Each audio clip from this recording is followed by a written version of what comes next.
Good morning everyone. Welcome back to our online class again. In the last class we have started our new lesson of economics that was poverty as a challenge. कि हमारे सामने जो गरीबी है भारत में कितनी बड़ी चुनौती है और हमने देखा था after independence a large number of people are suffering from that poverty कि हमारा इतनी सारी गरीबी से परेशान थे. No job opportunities are there, ज्यादा जॉब अपॉर्चुनिटीज थी. Our economy was agriculturalist economy. अर्थव्यवस्था कैसी? खेती आधारित. ज्यादातर लोग खेती में काम करते. हालांकि ज्यादा कुछ नहीं बदला. आज भी मेजर जो सोर्स है हमारे पास जब एम्प्लॉयमेंट का, रोजगार का, वो एग्रीकल्चर ही है. आज भी भारत की लगभग टू थर्ड हमारी पॉपुलेशन है वो एग्रीकल्चर में ही काम करती है, अगर जो अपॉर्चुनिटीज की बात करें तो. हालांकि जीडीपी में योगदान बढ़ा है सेकेंडरी और टर्सरी सेक्टर का. टर्सरी सेक्टर बहुत आगे निकला, लेकिन एम्प्लॉयमेंट आज भी सबसे ज्यादा प्राइमरी सेक्टर में है. अब उसके बाद हमने देखा था किस प्रकार गरीबी है. हमारे हर चौथा आदमी भारत में गरीब है. संख्या की बात करें तो पूरे वर्ल्ड में अगर अकेले एक देश की बात करें सबसे ज्यादा गरीब भारत में है. यहां तक कि भारत में जो गरीबों की संख्या है 27 करोड़, जो 2011 की सेंसस के अनुसार, जनगणना के अनुसार है. इतनी तो बहुत सारे देशों की पॉपुलेशन ही नहीं है. तो ये हालत है भारत की. अब उसके बाद सरकार क्या कुछ कदम उठाए, किस प्रकार प्रयास किए गए. अब वास्तव में पॉवर्टी या गरीबी को हम देखते किस प्रकार है, क्या मतलब है गरीबी का. तो हमने दो एग्जाम्पल पढ़े थे, एक अर्बन एरियाज से, एक रूरल एरियाज से, एक गांव का और एक शहर का. हमने देखा किस प्रकार सबसे महत्वपूर्ण चीज उसमें थी कि पहले तो दोनों ही जगह they are not able to get food for the whole family और ट्वाइस ए डे, कि 2 टाइम सुबह और शाम बोलते 2 टाइम का खाना. तो वही हालत है कि दोनों टाइम भरपेट खाना नहीं मिल पा रहा है. तो सबसे बड़ी चीज तो हंगर, यानी गरीबी का मतलब जहां भरपेट खाना भी नहीं मिलता हो. दूसरी स्थिति सेंटर, हमने देखा दोनों ही जगह कच्चे मकान थे. एक तो झुग्गी झोपड़ी हो, मेरे गांव में भी वही हालत है. तो दोनों ही जगह रहने की अच्छी व्यवस्था नहीं. उसके बाद अगर देखें तो किस प्रकार देखते हैं एजुकेशन लेवल, दोनों ही जगह हमने देखा था. जैसे लखा सिंह का एग्जांपल हमने देखा, रूरल एरिया में स्कूल तो थे लेकिन स्कूल भेजने की स्थिति में नहीं थे, वो शिक्षा नहीं दिला पा रहे थे. उनके लिए तो साबुन और तेल ही लग्जरी था. शहर की बात करें तो उनके लिए जूते ही नहीं मिल पा रहे थे उन बच्चों के लिए पहनने के लिए. कपड़े तब आते जब पहले वाले अनवीरेबल, पहनने लायक नहीं, उनकी हालत ऐसी हो जाए कि बिना कपड़ों की ही है. तो तब तो उनके लिए नए कपड़े आते थे. तो स्कूल तो उनसे बहुत दूर था. हेल्थ की बात करें तो आपने देखा था कि लखा सिंह के परिवार में तो टीबी से उसके जो फादर थे उनकी डेथ हो चुकी थी 2 साल पहले और माताजी मर रही थी, लेकिन he was not able for the treatment. वो इतने सक्षम नहीं थे कि हेल्थ फैसिलिटीज तक चले जाए वहां तक. और शहर का भी हमने देखा, जो छोटे बच्चे थे 2, वो देवर सफरिंग फ्रॉम माल न्यूट्रिशन, कुपोषण के शिकार थे, लेकिन उनके पास ऐसी फैसिलिटी नहीं, अगर वो बीमार हो जाए तो हॉस्पिटल चले जाए. तो हेल्थ फैसिलिटीज की कमी. उसके साथ साथ जो गरीब परिवार हैं they are ill treated everywhere, हर जगह उनके साथ बुरा बर्ताव होता है. हम भी देखते हैं कि हमारे यहाँ जो आसपास हैं उसमें तो जैसे कोई भिखारी है तो उसको भी किस प्रकार डांट डपट किया, किस प्रकार का व्यवहार होता है. जैसे पियून है तो हम उसके साथ भी किस प्रकार का व्यवहार करते हैं. समाज में हर जगह इनके साथ they are ill treated, either the work place और इन द सोसाइटी. समाज में है चाहे वर्क प्लेस पर है, हर जगह उनके साथ ज्यादा अच्छा व्यवहार नहीं किया जाता. तो हमारे पॉवर्टी बहुत बड़ी चुनौती है. तो गरीबी से वैसे परेशान, उनके साथ व्यवहार भी अच्छा नहीं होता, इतनी सारी सुविधाएं उनको नहीं मिलती, जिसकी वजह से वो या तो बीमार ज्यादा रहते हैं या फिर कई बार असमय ही मृत्यु हो जाती है.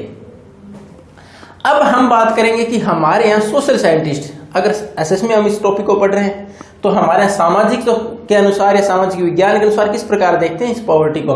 तो सेम स्थितियां यहाँ पे रहेंगी. जब ये हमारे महत्वपूर्ण इंडिकेटर हैं तो यहाँ पे रहेंगे सेम.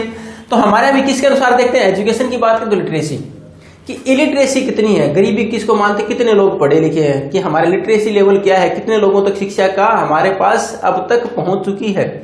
लिटरेसी लेवल को देखते हैं. उसके बाद न्यूट्रिशन लेवल, कि कितना हमारे यहाँ लोगों तक पौष्टिक खाना मिल रहा है, टाइम पर मिल रहा है. वो तो अलग बात है कि दोनों टाइम हो सकता है भरपेट मिल जाए लेकिन न्यूट्रिशन लेवल अच्छा ना हो, यानी खराब खाना खा रहा हूँ, सड़ा हुआ खाना खा रहा हूँ जिसमें न्यूट्रिशन लेवल नहीं हो वैसा खाना खाया जाता. तो माल न्यूट्रिशन के शिकार कितने. हेल्थ केयर, कितनी सुविधाएं हैं हमारे यहाँ, lack of health care facilities. तो सोशल साइंटिस्ट किस प्रकार देखते हैं, सारी सुविधाएं देखती हैं. शिक्षा कितनी है, खाना प्रॉपर मिल रहा है कि नहीं, स्वास्थ्य सुविधाएं कैसी हैं. उसके बाद जॉब अपॉर्चुनिटीज, क्या उनके सामने नौकरी के अवसर हैं, क्या कोई अवसर है उनके पास वो काम कर पाए वो. उसके साथ साथ वाटर एंड सैनिटेशन फैसिलिटीज, क्या पानी पीने का है वो साफ पानी मिल रहा है, समय पर घर पर अवेलेबल है या कहीं दूर से लेकर आना पड़ता है, वो साफ है कि नहीं है. उसके साथ सैनिटेशन फैसिलिटीज और साफ सफाई की, टॉयलेटरीज वगैरह. कि वो उनके आसपास कोई फैसिलिटीज या घर में टॉयलेट या बाथरूम की फैसिलिटीज हैं या कहीं ओपन में या बाहर जाएं या इस प्रकार की स्थितियां, तो उन सब चीजों के ऊपर फोकस किया जाता है। अब उसके बाद सोशल साइंटिस्ट इसको दो तरीके से और देखते हैं कि सोशल साइंटिस्ट, सामाजिक जो विज्ञान के अंदर हम इसको पढ़ते हैं, तो इसका एक कारण और देखते हैं कि हमारे यहाँ पॉवर्टी, ये सारी चीजें तो है इंडिकेटर, इसके साथ साथ सोशल एक्सक्लूजन और वल्नरेबिलिटी, ये क्या प्रॉब्लम है। सोशल एक्सक्लूजन की अगर बात करें, सामाजिक बहिष्कार। अभी सामाजिक बहिष्कार क्या है? अब देखो, गरीब व्यक्ति है और उस व्यक्ति को, उन्हीं गरीब व्यक्ति को एक अलग कंडीशन में रखा जाए जहां अपॉर्चुनिटीज भी ना हो, अच्छा वातावरण भी, इन्वायरमेंट भी अच्छा नहीं हो, उसको काम करने की आजादी भी नहीं हो, तो क्या करेगा? वो गरीब ही रह जाएगा, क्योंकि उसको अवसर तो मिले ही नहीं आगे बढ़ने के। जिस इन्वायरमेंट पर उसी में सर्वाइव कर रहा था, तो अपॉर्चुनिटीज नहीं उसके सामने, तो और गरीब रह गया। तो यह सोशल, यानी समाज से उसको बाहर ही रखना। जो अच्छे वेल टू डू फैमिलीज हैं, अच्छे परिवारों से वो अलग रहते हैं, ये अलग रहते हैं, तो उसी इन्वायरमेंट में उसी प्रकार की है जो उनके पास हैबिट्स डेवलप होती है, ना अवसर मिल पाते हैं आगे बढ़ने के, तो वैसे ही बने रहते हैं। तो ये गरीबी का कारण भी है और उसके साथ साथ, गरीबी का कारण होने के साथ साथ, ये आगे बढ़ने के अवसर भी प्रदान नहीं करता। और रिजल्ट भी, result as well as cause, कई बार क्वेश्चन आ जाता है सोशल एक्सक्लूजन तक, reason both cause as well as result of poverty, कि हमारा क्यों है। क्योंकि सोशल एक्सक्लूजन की बात करें तो सामाजिक बहिष्कार, कि हमने पहले उनको अवसर दिए, पहले तो गरीब थे ही, वो तो कारण है ही, उसके बाद उनको अवसर नहीं दिए, तो वापिस उसका रिजल्ट यही निकलेगा। अब ये हमारे यहाँ होता कैसे है? अगर इसका एग्जाम्पल देखें सोशल एक्सक्लूजन का, सामाजिक बहिष्कार का, तो हमारे यहाँ जाति व्यवस्था, कास्ट सिस्टम, उसमें आप देखते हैं the lower caste people are in a particular area of the village. देखते हैं जो लोअर कास्ट के, खासकर ग्रामीण परिवेश में, शहरों में धीरे धीरे स्थितियां बदली हैं, सुधार हुआ है, लेकिन अगर लोअर कास्ट के लोगों को गांव में देखें तो उनके लिए रेजिडेंशियल एरिया है वही अलग है, वो अलग है, बाकी एरिया में मूव भी नहीं कर सकते, ज्यादा अपॉर्चुनिटीज भी नहीं है, शिक्षा की जगह भी अगर जाएं तो उनको अलग दृष्टि से देखा जाता है, they are treated, ill treated actually, तो उनके साथ बुरा व्यवहार होता है। तो उनको समाज में जाति व्यवस्था के अंतर्गत ही हमारे यहाँ जैसे उन कुछ जातियां हैं वो आगे नहीं बढ़ पाएगी, उनको कभी अवसर ही नहीं मिला उन चीजों का, उनको ऐसा कोई अवसर दिया ही नहीं गया आगे बढ़ने का, उसी इन्वायरमेंट में रहे। अब दूसरा फैक्टर है वल्नरेबिलिटी। वल्नरेबिलिटी क्या है? कि the situation in which we can come soon, ऐसी परिस्थितियां जिसके अंदर हम जल्दी आ सकते हैं। वल्नरेबिलिटी का मतलब भी होता है कि जहां ऐसी कुछ परिस्थितियां जिसमें कि हम जल्दी ही उस परिस्थिति में आ सकते हैं। अब देखो, उसका छोटा सा एग्जाम्पल देखें कि हमारे यहाँ अब जो आज का अगर देखें तो कोरोना एक बीमारी चल रही है। अब उसमें क्या है, इन्फेक्शियस है, दूसरे को फैलती है।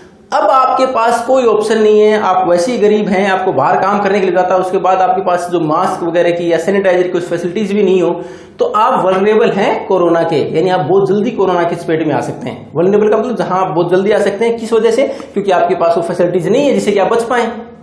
एक तो काम के लिए जाना मजबूरी है, क्योंकि नहीं तो घर में भूखे मरेंगे, और वहां जा रहे हैं तो हमारे पास सैनिटाइजर या मास्क वगैरह की जो फैसिलिटीज होनी चाहिए, साफ सफाई, वो नहीं है, तो इसका मतलब हम जल्दी उसकी चपेट में आ सकते हैं। We are vulnerable to corona, तो इसका मतलब हम उस स्थिति में जल्दी आने की स्थिति में है।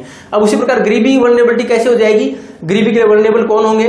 अगर फिजिकली हैंडीकैप है कोई व्यक्ति, वो काम नहीं कर पाएगा, तो पहले गरीब तो और ज्यादा है, उसकी संभावना ये रहती है कि अगर थोड़ा सा और उसको कोई अवसर नहीं मिला, गरीब रहेगा।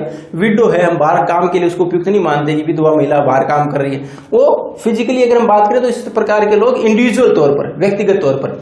अगर ग्रुप की बात करें कि वल्नरेबल कौन होंगे पॉवर्टी के, ग्रुप की बात करें जहां ड्रोट ज्यादा, सूखा ज्यादा पड़ता हो, बारिश नहीं होती, सूखा बहुत पड़ता हो, यानी फसलें नहीं होंगी, गरीब हो सकते हो। अगर लगातार बारिश हुई, अच्छी फसल होगी, सर्वाइव कर रहे हैं, लेकिन जैसे ही ड्रोट हुआ, फिर फ्लड प्रोन एरियाज जहां बाढ़ ज्यादा आती है, उन एरियाज में जैसी बाढ़ आई, सारी फसल साफ हो, वापिस उसी स्थिति में आ गए।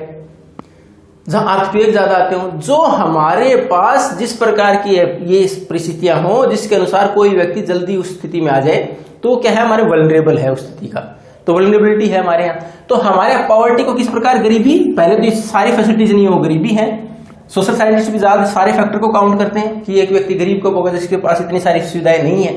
और उसके दो महत्वपूर्ण कारण हमने देखा था कि सोशल एक्सक्लूजन, सामाजिक बहिष्कार, के उन लोगों को हमने बाहर आने का अवसर ही नहीं दिया, एक पार्टिकुलर एनवायरमेंट में सीमित कर दिया, confined to a particular area, जिसकी वजह से अपॉर्चुनिटी नहीं मिली। और दूसरा वल्नरेबिलिटी, कि कुछ एक लोग ऐसे हैं जो कि बहुत जल्दी स्थिति में आ सकते हैं, जैसे कि हमने एग्जांपल देखा कि ड्रोट प्रोन एरियाज हैं जो कोस्टल एरियाज के आसपास हैं, तो साइक्लोन वगैरह आ जाते हैं, या फिर हमारे यहाँ जो बाढ़ ज्यादा आती है उन इलाकों में वल्नरेबल टू पॉवर्टी, वो जल्दी उस स्थिति में आ जाते हैं, क्योंकि उनकी फसलें एक बार बर्बाद हुई, they are not able to recover from that, उससे जल्दी रिकवर नहीं हो पाते। अगली क्लास में हम पढ़ेंगे पॉवर्टी लाइन, कि हमारे पास ये सारे डिसाइड करने के बाद हमने शुरुआत में ही पढ़ा था हर देश में कि गरीबी का मापदंड क्या है, वो क्या पॉवर्टी लाइन की हम डिसाइड करते हैं कौन व्यक्ति गरीब है। लेकिन उसमें भी अंतर है, हर देश का एक जैसा मापदंड नहीं है। All measures are not same in every country, हर कंट्री में एक जैसा नहीं है पॉवर्टी लाइन में कि गरीबी रेखा सबकी बराबर रहेगी। भारत में जहां हमने 30-32 रुपए पर डे कमाने वाले व्यक्ति को गरीब नहीं मानना है, यानी जो व्यक्ति 32 रुपए कमाता है यानी 960 रुपए महीना होता है, जो व्यक्ति 1000 रुपए पर मंथ कमा ले यानी 5 लोगों का परिवार 5000 रुपए अगर कमाइए तो उसको हम बीपीएल में काउंट नहीं करते, यानी वो सही है, गुजारा कर सकता है। उसी प्रकार अमेरिका के एग्जाम्पल आप देखोगे, अगर अमेरिका में जिसके पास गाड़ी नहीं उसको गरीब मानते हैं। तो हर जगह मेजर अलग अलग हैं, वर्ल्ड के मेजर अलग हैं। आपकी बुक में शायद $1.25 दे रखा है कि एक व्यक्ति एक दिन में अगर $1.25 कमाता है तो सफिशिएंट है, लेकिन अब उसको बढ़ा के कितना कर दिया गया, नियरली अबाउट $2, अब $2 कर दिया गया। $2 का मतलब होगा आज के समय में लगभग 150 रुपए, यानी तो 4500 रुपए एक व्यक्ति का होगा। 5 लोगों का परिवार तो 22,000 रुपए चाहिए उसको कम से कम। तो उसी प्रकार लेकिन भारत में कितना है, हमने तो 5000 में, तो यहां से 1/4 ही हो गया। तो हर जगह बीपीएल कौन होगा, बिलो पॉवर्टी लाइन कौन है, गरीब कौन होगा, हर देश ने अपने अपने मेजर्स डिसाइड कर रखे हैं। तो भारत में कौन से मेजर्स हैं, किस प्रकार डिसाइड किया, कौन कौन चीजों को शामिल किया गया है, we are going to continue tomorrow. हम उसके बारे में कल पढ़ेंगे कि पॉवर्टी लाइन भारत में कैसे डिसाइड होती है। If you have any doubt then you can ask. Thank you and have a nice day.